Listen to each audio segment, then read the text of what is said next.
We're joined by Doug Bandow, a senior fellow at the Cato Institute. Doug, thank you for your time.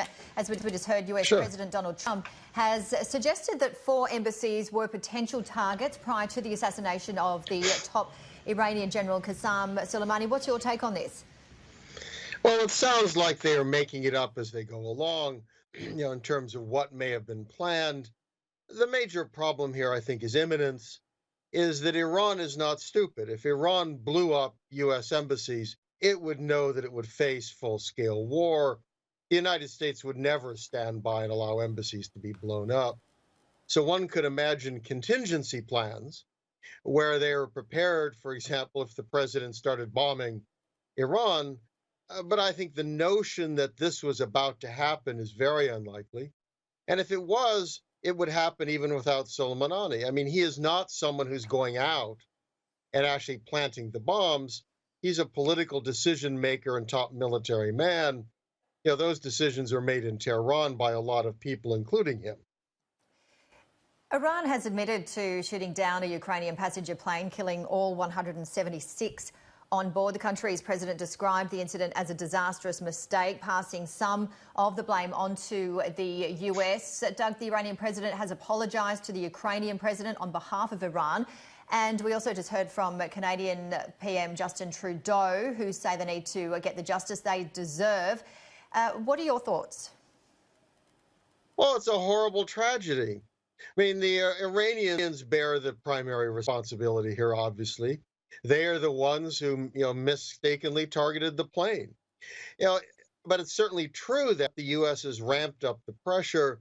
None of the current tensions would be there if the president had not dropped out of the JCPOA, the nuclear agreement, and applied a lot of different sanctions. So the environment that's been created is a very negative one. But this is a mistake of the Iranians, and they should be held accountable. I would note that back in 1988, the U.S. shot down an Iranian airliner, a U.S. ship in the Gulf, shot it down, killed almost 200 people. So the United States has made the same kind of mistake. These things do happen. They're horrible, but Iran should be held accountable for it. We've also heard from other leaders, including Angela Merkel and Boris Johnson. What have their reactions been? Well, I think all of the Europeans here are very uncomfortable with the U.S. position. Pompeo chided them, and actually the president did too, saying they should give up on the JCPOA. And what is notable is that they did not.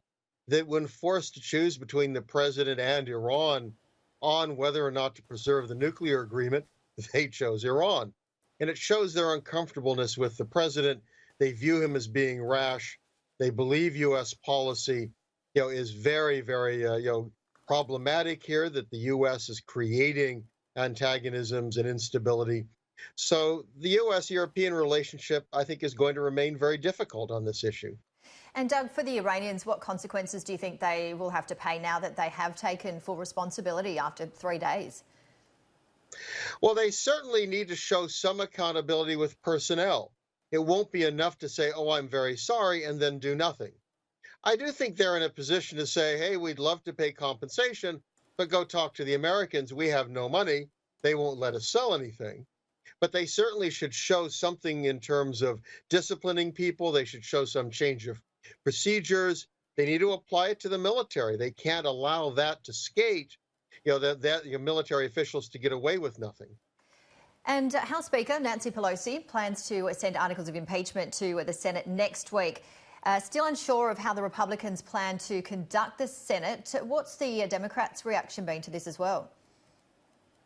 Well, the Democrats are frustrated. I think in this case, Nancy Pelosi is the one who blinked in a confrontation. She wanted guarantees in terms of how the Senate trial would be conducted.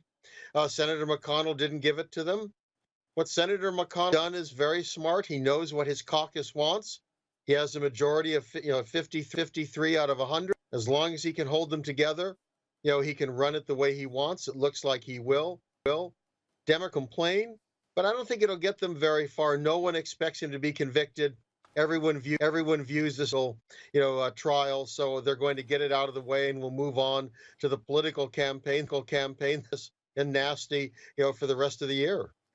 And the next Democratic debate is set for January 14. I've just been reading Bernie Sanders, Joe Biden standing centre stage, but only six out of the 13 Democrats running made it to the debate stage.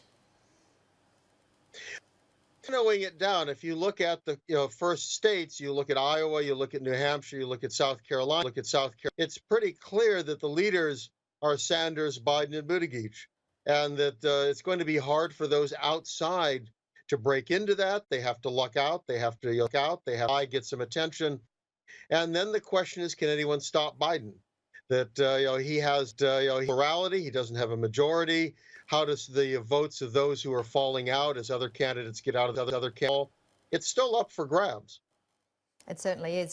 Thank you very much for your time and for your time. It's going to be a very busy couple of weeks there, as it always is. Doug Bandow, Senior Fellow at the Cato Institute. Really appreciate your time. You're welcome.